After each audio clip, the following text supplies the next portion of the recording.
Hey guys, Jason here. Welcome back to the channel. Today I finally get to check out the LMT. I have wanted this truck ever since I first started seeing those initial, the company reviewers back in November do the videos and all that kind of stuff. And even a little bit before that, there was a little bit of talk that Losi was going to be doing a monster truck. Right now, all I have for a monster truck is my SMT10 that you can see right there. But I've had, guys, everything. My first love with RC was monster trucks. I had the bow tie Claude probably 24 or 25 years ago. I had all the conversions, Tremor, Ripper, Zillow 2, Zillow 4, it just goes on and on. I've had TXT1s, I've had Juggernauts, all those fun trucks. And I have really huge expectations for this truck. We're going to kind of get into more of the, kind of talking about some of the other trucks and this one. But first, let's just get to unboxing this truck.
All right, guys, with the truck out of the box, your first thought is, wow, this thing looks good, and it's something you haven't seen in a while.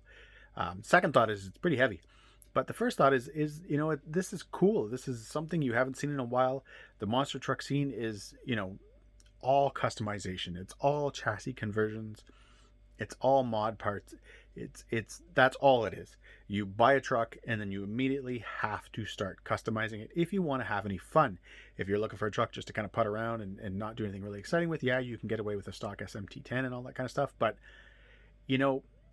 I bought this truck based on the fact that I have an SMT10.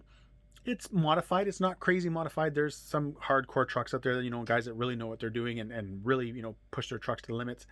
My truck is more of, bring it out in the front lawn. I've got little jumps that I, would take it off of and stuff like that.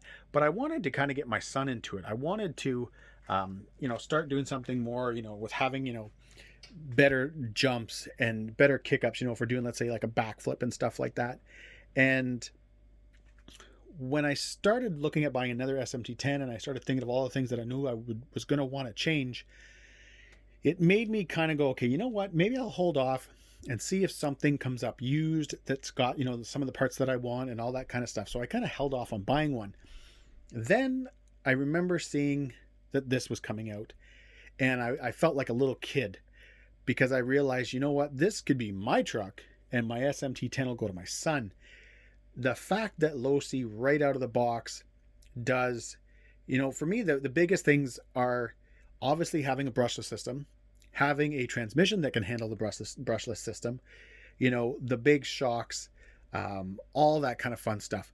What I'm worried about, and it's what everybody has seen so far, is the braking of axles. So I'll be curious to see, for the style of driving I do, for my level of driving and all that kind of stuff, if I have the same issues. Who knows? The fact that it's winter here obviously makes things even worse, because now my plastic's going to be cold when I go out running it. But I mean, I won't be doing anything crazy right now.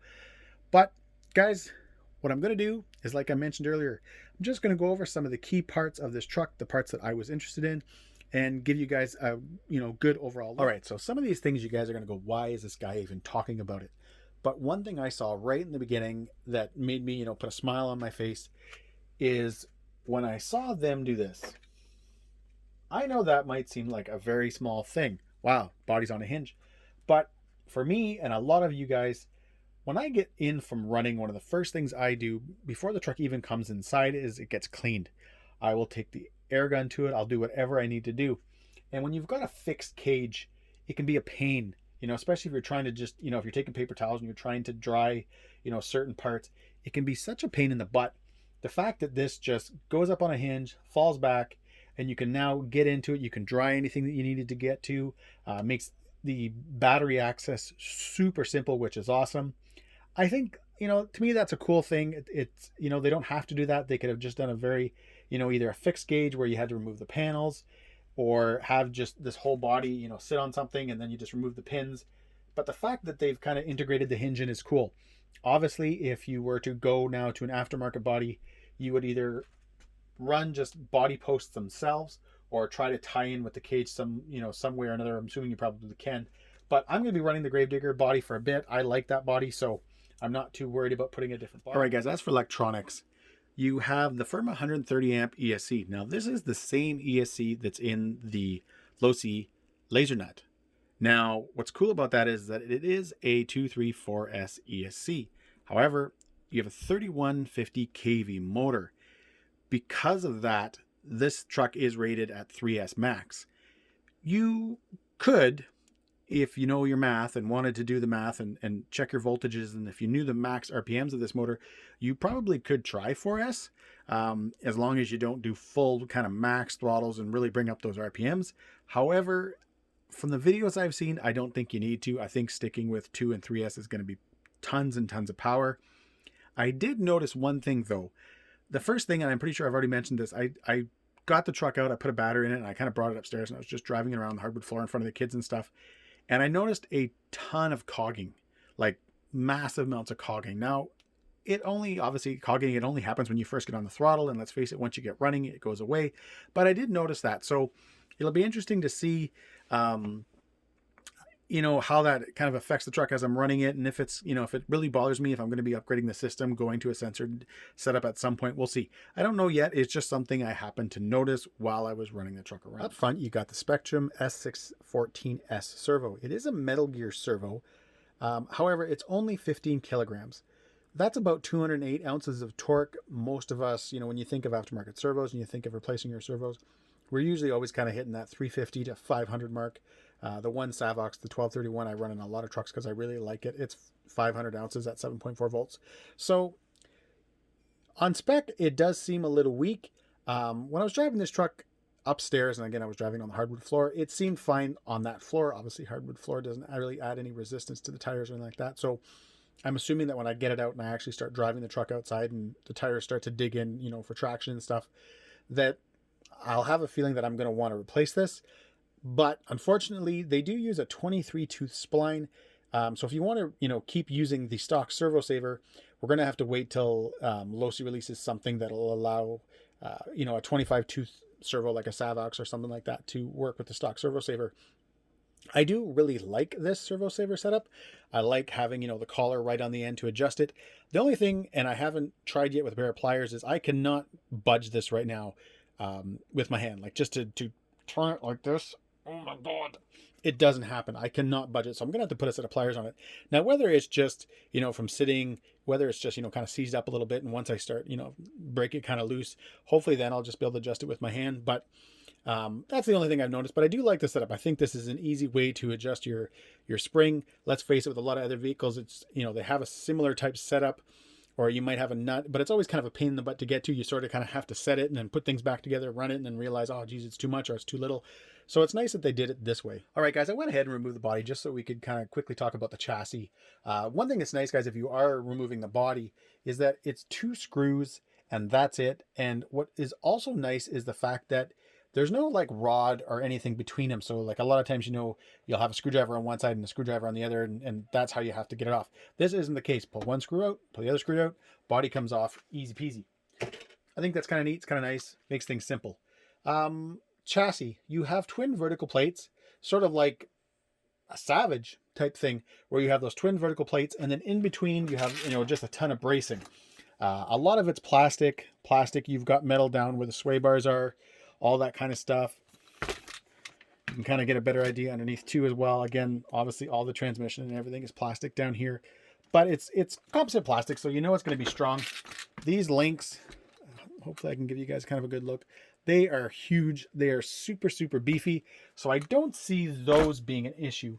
I know obviously when we do the solid axle trucks and we get into like the 4 links, you know, setups and stuff like that, we always kind of have to replace them.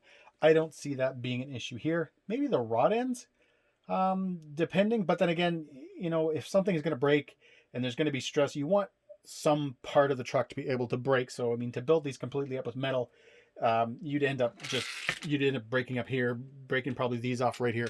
I can see these being maybe an issue. Hopefully you guys can see that. Hopefully there's enough light, but we'll see. And I mean, unfortunately, those are, no, they are removable, I think. So that's a good thing, because I can see these breaking. But yeah, I mean, it's a nice setup. I find it looks really busy. I've always kind of thought that when I looked at pictures, that when you first look at the truck, I don't know if it's all the holes that are drilled into the chassis. I don't know what they're all for. I know some of them, you know, you're able to move the shocks. I don't know about the sway bar. I'm pretty sure that looks like it's fixed. It looks like it's, yeah, that would be fixed. I don't know what all these are. I'm assuming it has something maybe to do with like weight reduction or something like that. But it just, I find when I look at the truck, between ESC, motor, all the plastic, everything going on, that it looks very busy. Not saying that's a bad thing, so you guys don't need to yell at me for that, but it just seems to look really, really busy. One thing I am surprised at is the suspension. You have super long travel shocks, and you've got, you know, I like the way they're mounted. I think, you know, having this mount the way it is here, being able to keep, you know, the shock, I don't know what the term would be, not vertical, but a lot of times, you know, they're just kind of bolted into the side of a chassis or something like that. So I thought, you know, this was a really, really good setup. What I'm surprised at though is, I don't know if you guys can hear that, but basically it's the spring rubbing against the threaded part of the shock body. I wasn't expecting that. I thought that the shock would be, you know, kind of true, like vertical, and that, you know, it wouldn't be, the spring wouldn't be bending into it. Not a huge ordeal, just something that kind of surprised me. I expected, again, with this setup, that wouldn't be an issue. All right, next I want to talk about the wheel hexes. Unlike SMT10 and other trucks that are 12 mil, this is a 17 millimeter hex, which means you grab one of your 17 millimeter wheels and tires and you can put it on. Now, obviously there's an issue. I'm going to show you that, guys. You can see in there, the problem would be that, you know, the wheel nut that comes with them wouldn't be able to clamp onto any of the rim. I'm assuming that at some point a company will make a wheel nut sort of like what I have on my X-maxx, where you have that flanged outer, but then there's material that sort of kind of like recesses into the rim to hold everything good and tight. And then that way you'd be able to use, you know, any wheels and tires you want on this, or at least any 17 millimeter wheels and tires. I do know, and I've seen in a few videos now, and I've seen a few things where Losi is going to be making kind of like a replacement hex kind of adapter that goes in here, because as you can see, you got your screws there. This obviously is for the 17 mil, but they'll be making them so that they fit a 12 mil. So you'll be able to remove the 17, put in a 12, and then you could use these wheels and tires on any truck. Personally, I don't really think that's going to be a big deal. There's so many wheels and tires out there right now for SMT10s running the 12 millimeter clods, all that kind of stuff, that I can't see these rims being the ones that everybody wants to go to. The only thing I can see is, you know, they're kind of like a short course wheel and tire, where you have this, you know, smaller diameter outer, but then on the inside it's large. And the reason they do that is obviously is to fit, you know, the steering knuckle and all that kind of stuff. It allows for clearance and all that kind of stuff. So I guess I can see that depending on the truck you're building or how you're kind of making things work. But again, there's so many rims out there right now that I don't see this being the go-to rim and tire. You know, treads are nice and deep, but again, there's lots of, you know, from J Concepts has lots of tires. Proline has a few sets, so I don't really see that being a big deal. All right, guys, one of the last things I wanted to do was just kind of show you guys a size comparison between the LMT and the SMT10.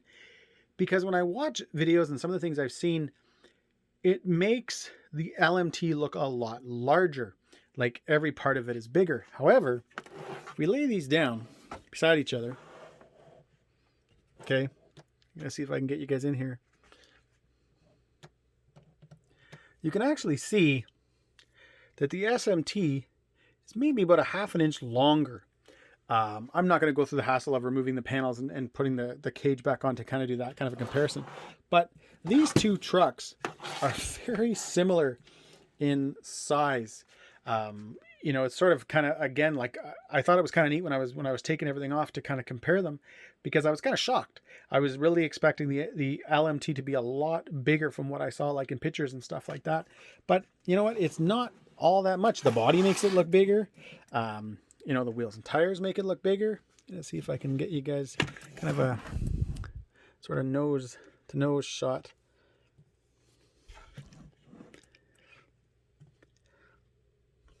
You can kind of see there, the LMT is quite a bit wider. I would say probably almost an inch, even maybe over an inch wider than the SMT10. But guys, there you have it. I hope you guys kind of enjoyed this unboxing and sort of kind of initial review, initial impressions of the truck sort of video. I'm going to get out and run it. However, I don't know where you guys all live. I don't know what it's like where you are. However, we are actually in a stay-at-home order right now. And it's really, really weird here in Ontario because nobody really knows what that means. Stay-at-home sounds kind of obviously self-explanatory. However, you're allowed to go out and walk your dog. You're allowed to go obviously get groceries. Heck, you can even go get a coffee. You can bring your kids to daycare, school, all that kind of stuff. So I'm kind of thinking that if I go out and I was to try to run this truck anywhere and a police officer was to show up, they probably could find me. So what I'm probably going to just end up doing is taking the truck out for kind of a quick rip in front of the house, just to get an idea of how it runs, get an idea of how it feels. As always, you know, we'll end the video off with a bunch of pictures and all that kind of stuff. But anyways, guys, I hope you enjoyed this video. I'm going to take the truck out right now and just kind of give it a quick little rip around, get a feel for it, kind of come back in and talk about it, and then we'll get on to the pictures.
right, guys, there you have it.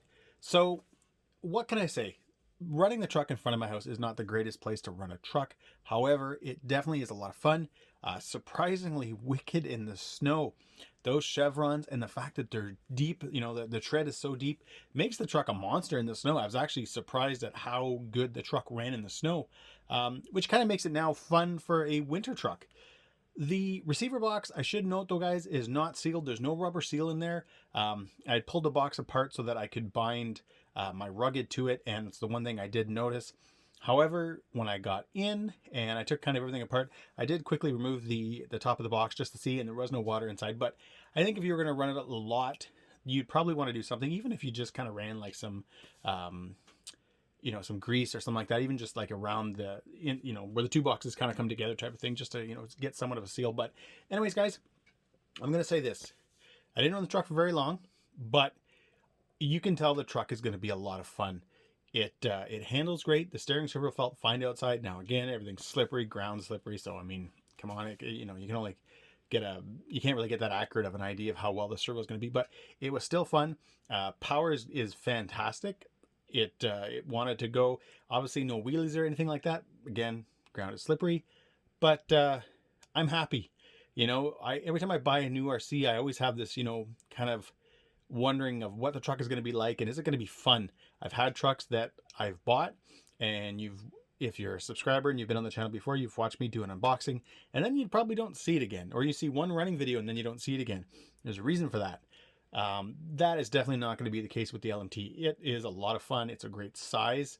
And I just like the way it looks, even just driving around. I brought my SMT10 out just for this kind of final little part of the video, just so you could see them beside each other. But there will be tons and tons of videos coming up on it. Again, the fact that we are in this stay-at-home order is making things not as much fun. Running in front of my house will get tiring, but I don't know, maybe I'll try to take it out with my dog, because I'm allowed to walk my dog. So walking my dog and walking my RC, I don't know. What do you guys think? You think that'll work? Maybe. Anyways, guys, thanks a lot for watching. As always, if you like this video, give me a thumbs up and please subscribe and enjoy the pics.